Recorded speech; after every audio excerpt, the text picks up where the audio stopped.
नमस्कार, आप देख रहे हैं वार्तिक टीवी और मैं हूं सुभाष शर्मा। वार्तिक टीवी के इस खास कार्यक्रम सियासी चाल भूचाल में आप सबका स्वागत है। राजनीति को समर्पित हमारा यह कार्यक्रम वार्तिक टीवी का वीकली फीचर है, जिसमें हम राजनीति के पैंतरेबाजी को, राजनीति के चाल भूचाल को डिस्कस करते हैं।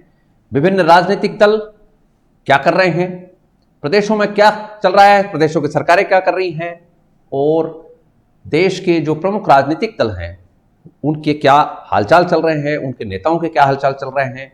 ये जो दौर अभी चल रहा है ये राजनीति के हिसाब से बहुत ही अहम दौर है और जिसको आजकल हम राजनीति कहते हैं उसके हिसाब से अहम दौर है। हमारी डेमोक्रेसी के हिसाब से जो जिस भी तरीके से हमने डेमोक्रेसी को अपनाया है और अल्टीमेटली वोट लेने तक का हमारा सारा काम चलता है। और वोटों के इस गणित में जो जितना पारंगत तरीके से जनता को अपनी तरफ मिला सकता है, जनता को अपने साथ ले सकता है, चाहे इसके लिए ऐसी ऐसी बातें भी करनी पड़े जो कभी पॉसिबल भी ना हो या कि उनका पॉसिबल होना मुनासिब भी ना हो या उनकी कोई इरादा भी ना हो, ऐसे ऐसे भी हमने होते हुए काम देखे हैं।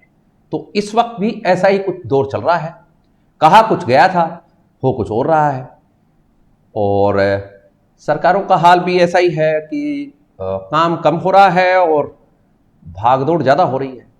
तो इस तरह का दौर चल रहा है और हमारे दर्शन के हिसाब से, हमारी पुरातन परंपराओं के हिसाब से जो प्रजा पालन का जो काम था या कि प्रजा के उन्नयन का जो काम था और अंत में जो निर्वाण की, कैवल्य की, मोक्ष की जो अवधारणा थी हमारे यहाँ, धर्म, अर्थ, काम और मोक्ष, ये जो हमारी अवधारणा थी ये कहीं नजर नहीं आती है। शोषण, भाषणबाजी, चतुराई से या धूर्तता से अपना काम निकालना और किसी न किसी तरह से ये इन प्रकार है कुर्सी पर बैठे रहने की जुगत, यही काम रह गया है। अन्यथा विरसे में मिली हुई, विरासत में मिली हुई, डायनेस्टी से मिली हुई जो सत्ता रही है, राज सत्ता जिसको कहते थे, जिसको कि प्रजा कोई विप्लव कर दे या कोई ऋषियों का ही फरमान आ जाए तो ही राजा पद से अलग किया जाता था, यानी पदच्युत किया जाता था, अन्यथा उसको जरूरत नहीं थी। लेकिन हमारे यहाँ ऐसे ऐसे राज ऋषियों की परंपरा है कि जब उनसे काम नहीं हो रहा होता था तो वो वानप्रस्थ में चले जाते थे, निर्वासन में चले जाते थे और गद्दी संभालने के लायक व्यक्ति को गद्दी देकर चले जाते थे। ये हमारे यहाँ का एक पुरातन परंपरा का काम रहा है, ये हमारी विरासत रही है, ये हमारी हेरिटेज रही है। लेकिन आजकल जो देखने में आ रहा है वो ये है कि किसी भी तरह से चाहे कुछ भी करना पड़े, चाहे इसके लिए प्रदेशों को या देश को कितना ही पीछा धकेलना पड़ जाए, तो भी हम हमारी कुर्सी से चिपके रहना चाहते हैं। कि इस तरह के दौर में हम जी रहे हैं और इसी दौर में हम ये बातचीत कर रहे हैं। और बातचीत के लिए हमारे साथ हमेशा की तरह हैं राजनीति में लंबा चौड़ा अनुभव रखने वाले राजनीति के चाणक्य, पूर्व मंत्री चंद्रराज सिंघवी। तो चलिए करते हैं प्रोग्राम की शुरुआत और चंद्रराज सिंघवी का स्वागत करते हैं। सिंघवी साहब स्वागत है, नमस्कार। नमस्कार नमस्कार सुभाष जी। आपकी आवाज थोड़ी सी कम आ रही है क्या? देखिए जरा चेक करिए। नहीं, बहुत तेज आवाज, बहुत तेज है साहब। ठीक है, तो कैसी आ रही है? ठीक है, देखते हैं अभी। पहला जो मुद्दा हम आपके समक्ष रखना चाहते हैं वो कांग्रेस से जुड़ा हुआ है। कांग्रेस इस वक्त भारत जोड़ो यात्रा निकालने के प्रयास कर रही है, यानी कि तैयारी कर रही है, लेकिन संगठन और अध्यक्ष पद को लेकर कांग्रेस में उहापोह की स्थिति है। आपको क्या लगता है कांग्रेस की ये भारत जोड़ो यात्रा और कांग्रेस का जो संगठनात्मक ढांचा है जिसको लेकर कई तरह की बातें चल रही हैं, सीडब्ल्यूसी के मेंबर भी राजी नहीं हैं, वरिष्ठ नेता किनारा करके पार्टी से बैठे हुए हैं और अभी तक कुछ भी तय नहीं है, ऐसे में आप क्या कहेंगे? भारत जोड़ो तो बाद में करना, पहले कांग्रेस जोड़ो तो कर लो। अभी तो कांग्रेस तोड़ो हो रहा है, कांग्रेस जोड़ो कहां हो रहा है? आप भारत जोड़ने की बात कर रहे हो और कांग्रेस जोड़ने की बात नहीं कर रहे हो। शत विकसित है कांग्रेस, अनिर्णय, अनिश्चित एवं अनपेक्षित निर्णयों की शिकार है कांग्रेस। कांग्रेस की ऐसी दुर्गति पिछले 80 सालों में हमने कभी नहीं देखी। आप कहती है कांग्रेस भारत जोड़ो, भारत तो तब जोड़ना जब पहले कांग्रेस टूट जाए। किसी एक प्रांत में तो एकता है नहीं, हर प्रांत में विघटन है, हर प्रांत में टकराव है, एक एक करके लोग जा रहे हैं। कांग्रेस छोड़ने का प्रयोग चल रहा है, देश जोड़ने का प्रयोग नहीं चल रहा है। आनंद शर्मा जा रहा है, गुलाम नबी आजाद चले गए, ज्योतिरादित्य सिंधिया चले गए, जा रहे हैं लोग। दिन तो वो अपने क्या नाम भूल गया मैं, शाहजहांपुर के राजा का लड़का, वो जतिन प्रसाद का लड़का यतीम चला गया। बारी बारी लोग जा रहे हैं, तो आप किसको जोड़ रहे हो? भारत तो जोड़ना बहुत बड़ी बात है, पहले अपनी पार्टी और सीडब्ल्यूसी को तो जोड़ लो, अपने आप निर्णय करते तो अलग हो जाओ। आप यही तय नहीं कर पा रहे हो कि कांग्रेस का अगला राष्ट्रीय अध्यक्ष कौन होगा। अब सोनिया जी बार बार टकरा रही हैं, सोनिया जी पर दबाव आ रहा है कि आप ही कंटिन्यू कर जाओ। उनको भय है, इधर ईडी सीबीआई पीछे लगी हुई है, कहीं कांग्रेस अध्यक्ष के खिलाफ कोई बड़ी कार्रवाई हो गई तो। इस भय के कारण सोनिया जी भी चाहती है कि कोई अन्य आदमी कांग्रेस का नेतृत्व संभाल ले। राहुल गांधी ने इनकार कर दिया है, मैं कांग्रेस का नेतृत्व स्वीकार नहीं करूंगा, क्योंकि कांग्रेस का नेतृत्व स्वीकार करना और कांग्रेस को चलाना और एआईसीसी को चलाना, एआईसीसी को रन करना, उसकी आर्थिक व्यवस्थाओं का इलाज करना, ये कोई बच्चों का खेल नहीं है। इसलिए मैं एक बात कहता हूं सुभाष जी, भारत जोड़ो का नारा छोड़ने के पहले कांग्रेस को पार्टी जोड़ो का नारा देना चाहिए। पार्टी में जोड़ आना चाहिए, पार्टी में एकता होनी चाहिए, पार्टी में एक निश्चय होना चाहिए। अब लोगों ने कहा था परिवारवाद से मुक्त होना है, राहुल गांधी ने कह दिया गांधी परिवार का कोई आदमी कांग्रेस का नेतृत्व नहीं करेगा, तो कहां से लाओगे? कौन सा परिवार है? कहां लाओगे आप अध्यक्ष? कहां से चुनोगे? कहां ढूंढोगे? कौन मिलेगा? कौन हाँ भरेगा? कौन चलाएगा? किसके नेतृत्व में सारे कांग्रेसन अनुशासन का पाठ पढ़ लेंगे, अनुशासन सीख लेंगे, कांग्रेस को एकता दे देंगे? मुझे तो ऐसा कोई आदमी नजर आता नहीं है। अब रह रह करके नाम आता है, 2-3 खड़गे का आता है, अभी अशोक गहलोत का नाम बहुत तेजी से चल रहा है। अब अशोक गहलोत राजस्थान के मुख्यमंत्री हैं, सारी सुविधाएं हैं, गवर्नमेंट के हेलीकॉप्टर है, गवर्नमेंट के हवाई जहाज है, गवर्नमेंट का स्टाफ है, सैकड़ों आईएएस है, सैकड़ों आईपीएस है, उनका नेतृत्व है, रोज आईपीएस और आईएएस को फुटबॉल की तरह बदलते रहते हैं।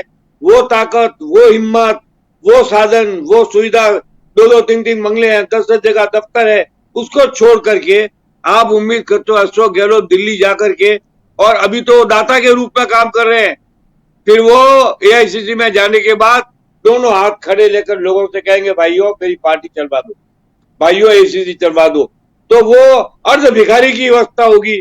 वो कभी भी इसको छोड़ करके वहां जाएंगे, मैं इसे स्वीकार नहीं करता। अब लोग चले जाएंगे, मैं नहीं मानता, जाए तो जाए, उनकी मर्जी है। हाँ, एक बात जरूर है कि राहुल गांधी ने मना कर दिया है कि मैं अध्यक्ष कांग्रेस का नहीं बनूंगा। तब गहलोत ने कहा कि मेरे पर दबाव तो है, पर मैं चाहता हूं कि राहुल गांधी मान जाए। तो वो इसलिए नहीं मना रहे हैं कि राहुल गांधी को बनाना चाहते हैं, वो इसलिए बनाना चाहते थे कि उनको न जाना पड़े। वो राजस्थान छोड़ने में रुचि नहीं लेंगे, ये मेरी भविष्यवाणी है। चाहे सोनिया जी जोर कर ले, चाहे राहुल गांधी ताकत लगा दे, चाहे प्रियंका गांधी अपील कर ले, कोई कर ले, अशोक गहलोत इतना इजीली और आसानी से राजस्थान मुख्यमंत्री का दायित्व छोड़कर अखिल भारतीय कांग्रेस कमेटी के कार्यवाहक या राष्ट्रीय अध्यक्ष का दायित्व स्वीकार कर लेंगे, मुझे इसमें शक है। अब ऐसी स्थिति में पैदा होता है फिर चलाएगा कौन कांग्रेस को? यानी कांग्रेस को चलाने लायक आदमी नहीं मिल रहा है। मैं आपसे बताऊं, जब सीता स्वयंवर हुआ था और धनुष नहीं टूटा किसी से, तब जनक ने खड़े होकर के कहा था ये धरती वीरों से खाली है, क्या इस धरती में ऐसा कोई पुत्र पैदा ही नहीं हुआ जो श्री धनुष को उठा ले?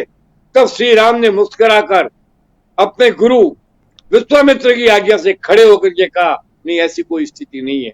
आज कांग्रेस की वही दुर्गति है।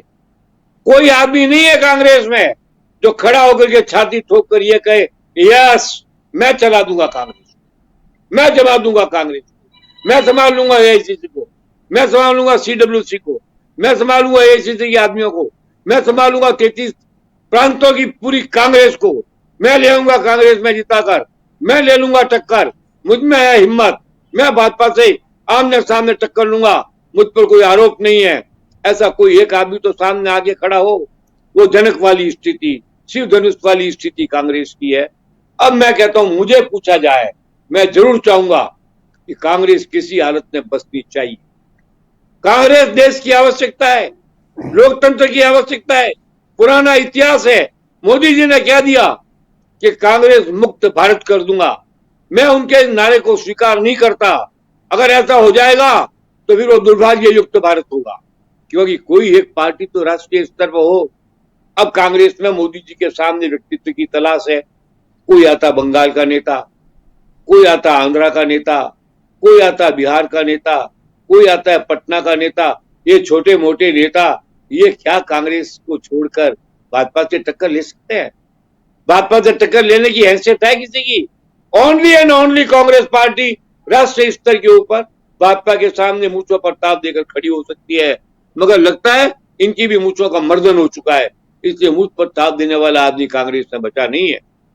मैं तो यह कहूंगा अशोक गहलोत से कि अगर आपको इस चुनौती का अवसर मिले तो एक बार स्वीकार करो और पूरे देश को दिखा दो कि कांग्रेस सत्राणीविहीन कांग्रेस नहीं है, कांग्रेस क्षत्रियविहीन कांग्रेस नहीं है, कांग्रेस नेतृत्वहीन कांग्रेस नहीं है, कांग्रेस योग्यताहीन कांग्रेस नहीं है, कांग्रेस अक्षमता युक्त कांग्रेस नहीं है, कांग्रेस क्षमता युक्त कांग्रेस है। मगर आप नहीं जाएंगे तो कोई तो जाएगा। मैं कहता हूं एक तरीका और है, सोनिया जी बने रहे अध्यक्ष, 4 कार्यवाहक अध्यक्ष बना लिया जाए और काम चलाया जाए। अशोक गहलोत अगर नहीं जाना चाहते, अभी तो उन्हीं का नाम आया है, दूसरा नाम तो लाओ। क्या धरती वीरों से खाली हो गई? क्या कांग्रेस नेतृत्व से खाली हो गई? क्या कांग्रेस के पास राष्ट्रीय स्तर का आदमी नहीं है? क्या कांग्रेस के पास देश की राजनीति को समझने वाला आदमी नहीं है? क्या जवाहरलाल नेहरू, लाल बहादुर और इंदिरा गांधी के कांग्रेस अनाथ हो गई है? उसके पास कोई आदमी नहीं है, कोई सारथी नहीं है। धनुर्धर और विद्याधर तो बाद में मिलेंगे, सारथी नहीं है। कांग्रेस को सारथी की तलाश है और सारथी नहीं मिल रहा है। इसलिए मैं ये कहूंगा सुभाष जी, अब वक्त आ गया है, कांग्रेस को अनिश्चय से निकलना चाहिए। 20 सितंबर के पास जब चुनाव हो तो कांग्रेस को एक सक्षम नेता देना चाहिए, कांग्रेस को चुना आना चाहिए, कांग्रेस को कहना चाहिए कि हम किसी के साथ जाए न जाएं, हम 33 प्रांतों में चुनाव लड़ने की क्षमता रखते हैं। लेकिन मुझे ऐसा लगता नहीं है। कांग्रेस की भयावह, दयावह और निरीह स्थिति से लोकतंत्र खतरे में पड़ गया है। अब मोदी जी को चुनौती देने वाला कोई बचा ही नहीं, मोदी के सामने बोलने वाला कोई बचा ही नहीं है, मोदी के सामने टकराने वाला कोई बचा ही नहीं है। ऐसी दुर्गति की स्थिति के अंदर कांग्रेस को मरने से बचाने के लिए अमृत धारा की जरूरत है, और वो अमृत धारा तब मिलेगी जब कांग्रेस को एक अच्छा राष्ट्रीय अध्यक्ष मिल जाएगा। मुझे नहीं लगता है ये कांग्रेस ऊहापोह की स्थिति से बड़ी आसानी से बाहर निकल पाएगी, ये संभव नहीं होगा।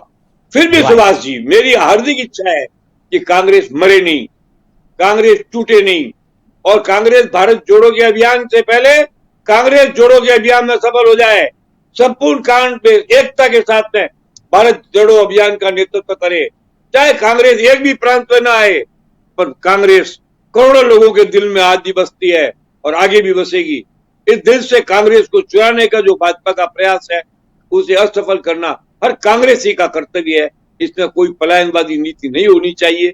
इसलिए मैं नहीं कहता कौन अध्यक्ष बनेगा, पर अभी जो नाम आ रहे हैं वो आपके सामने है। कोई भी सत्ताधारी व्यक्ति मुख्यमंत्री पद की सुविधाएं छोड़ करके और कांग्रेस को नहीं संभाले। मुख्यमंत्री बहुत बड़ा आरामदायक पद है, उसमें आना ही आना है, जाना कुछ भी नहीं।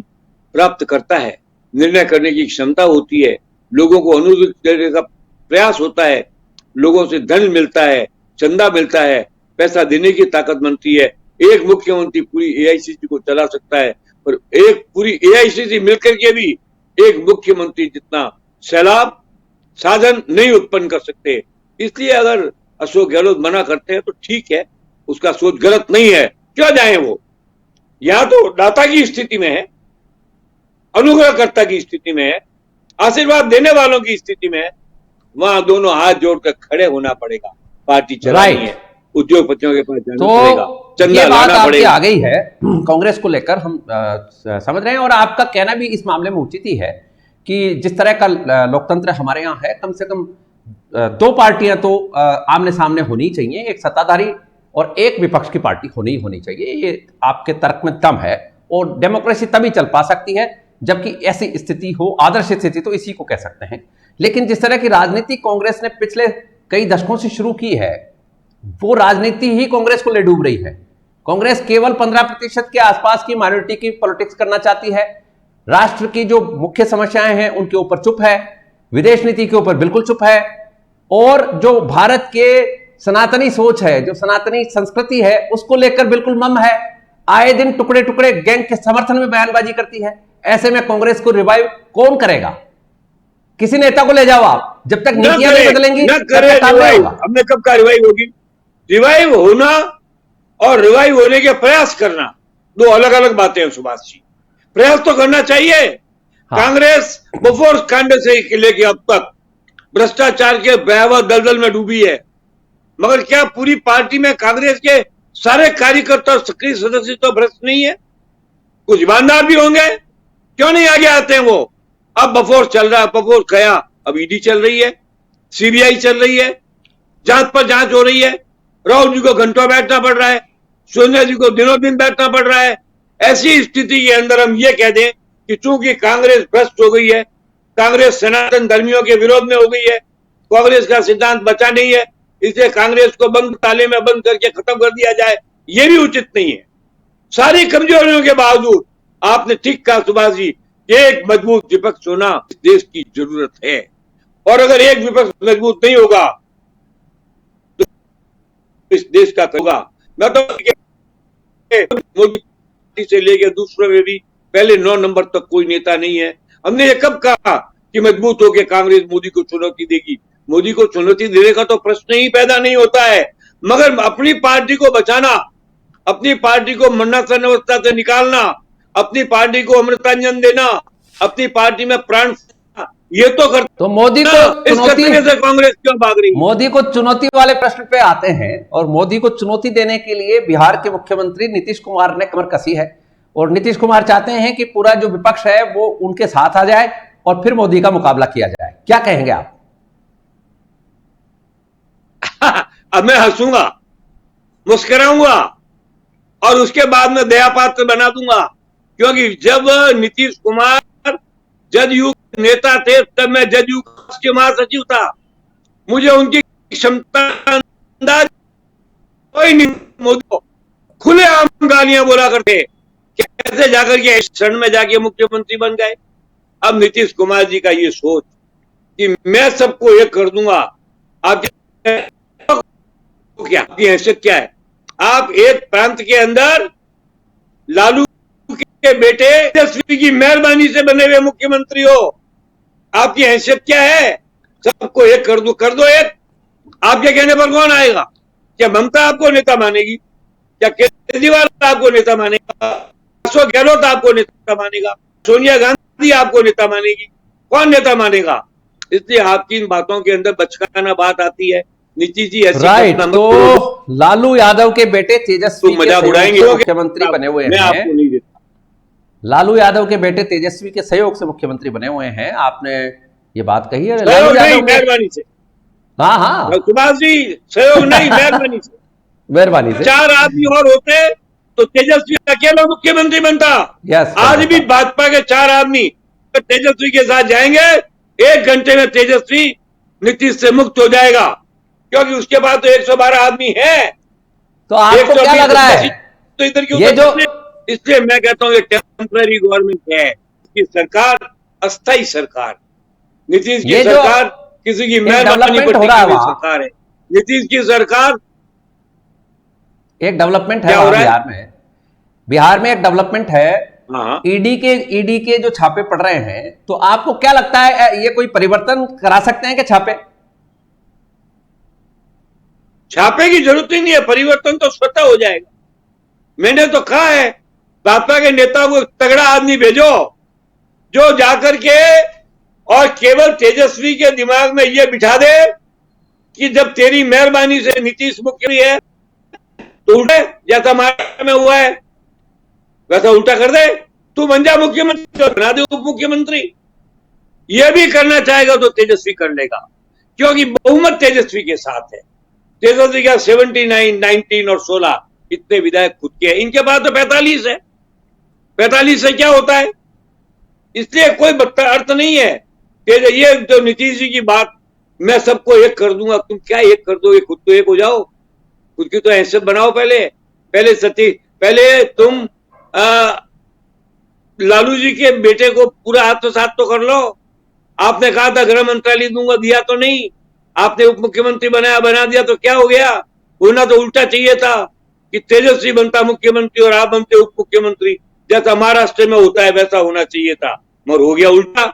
क्योंकि तेजस्वी सिंह, तेजस्वी एक शरीफ आदमी है, तेजस्वी लालू का बेटा है, उसको भागो पीछे छोड़ना था। उस उद्देश्य के कारण आप उसकी एंटी भाजपा, लालू की एंटी पॉलिटिक्स के परिणाम हो आप कुछ भी नहीं है।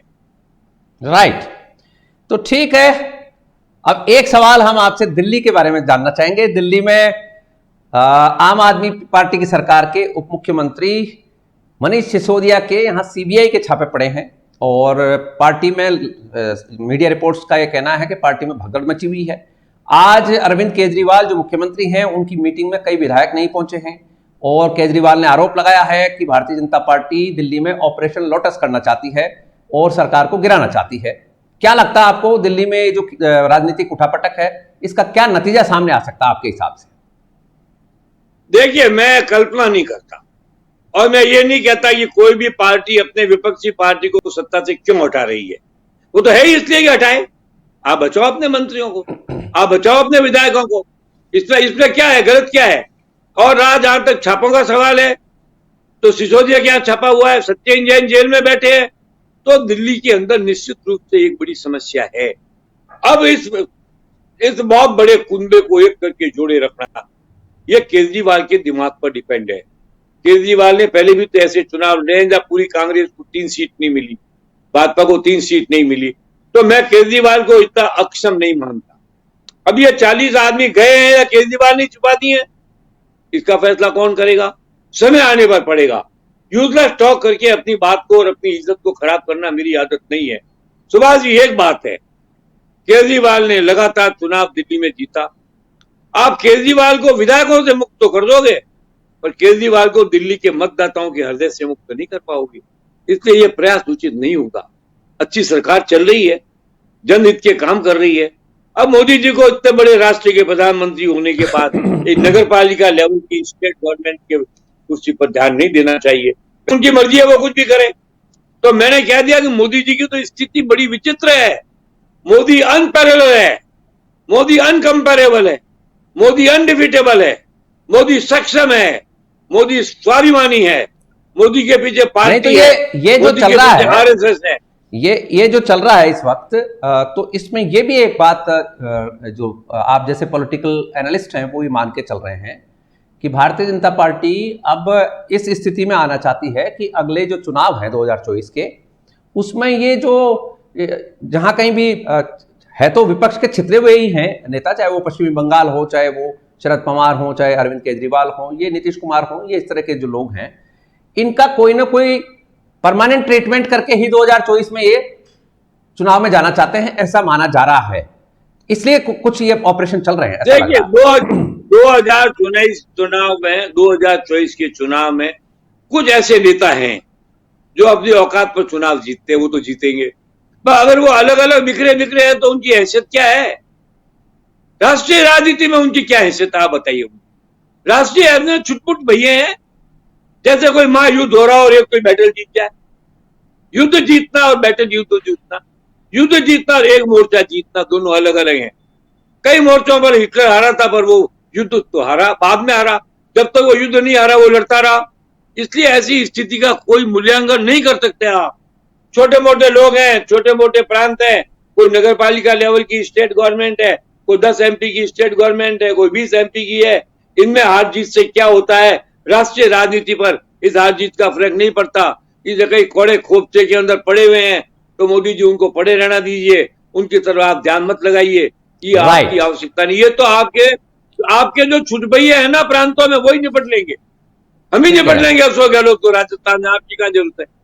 आप राष्ट्र के नेता हो, देश के नेता हो, विश्व के बहुत बड़े आदमी हो। आपको ये केजरीवाल और ममता या ये नीतीश कुमार ऐसा की ध्यान भी नहीं देना चाहिए। आपको तो राष्ट्र का विकास, देश की सेना, देश के शौर्य, देश के स्वाभिमान, इनकी ओर ध्यान देना चाहिए, ताकि आने वाली सदियों तक लोग याद करें कि वो भी कंक्लूड कर रहे हैं प्रोग्राम को, कुछ और कहना चाहते हैं क्या आप? स्वर्णिम युग में पहुंचा। कोई ऐसी बात जो रह गई हो? हाँ, एक बात रह गई है कि जिन लोगों ने सत्ता का उपभोग किया है उन्हें अपने नेताओं के आदेश का पालन करना चाहिए, उनको अपने नेताओं के प्रति अनुशासन बनाए रखना चाहिए। जो पार्टी अनुशासनहीन हो जाती है, अपने वरिष्ठ नेताओं का आदेश नहीं पालती है, उस पार्टी का विनाश हो जाता है। इसलिए मोदी जी ने एक झटके में जब गडकरी को हटा दिया तो कहीं भी विरोध की बू नहीं आई। मोदी जी ने एक झटके के अंदर पहले उसको हटा दिया था, जैसे उस गौरव शंकर को, तब कोई नहीं बोला। मोदी जी ने हाथ पकड़ के धनखड़ को उपराष्ट्रपति बनाया, तब कोई नहीं बोला। एक हाथ पकड़ के ओम बिरला को स्पीकर बना दिया, तब कोई नहीं बोला। इसको बोलते अनुशासन। कांग्रेस भाइयों, भारतीय जनता पार्टी से अनुशासन सीखो, उनसे नेता की इज्जत करना सीखो, उनसे नेतृत्व की आदेश को पालने का लक्षण सीखो। राइट। तो ये था आज का हमारा प्रोग्राम, और हमारे साथ इस प्रोग्राम में जुड़े हुए थे राजनीति के चाणक्य पूर्व मंत्री चंद्राजीत सिंघवी साहब। आभार आपका, धन्यवाद, नमस्कार। धन्यवाद सुभाष जी, बहुत बहुत धन्यवाद। तो आपने सुना चंद्राजीत सिंघवी को 6 दशक का राजनीति का अनुभव और सियासी बिसात का, सियासी शतरंज का लंबा चौड़ा अनुभव, और खुद एक्टिवली उस शतरंज की, उस बिसात की पूरी गणित के जानकार चंद्राजीत सिंह भी हमारे साथ थे।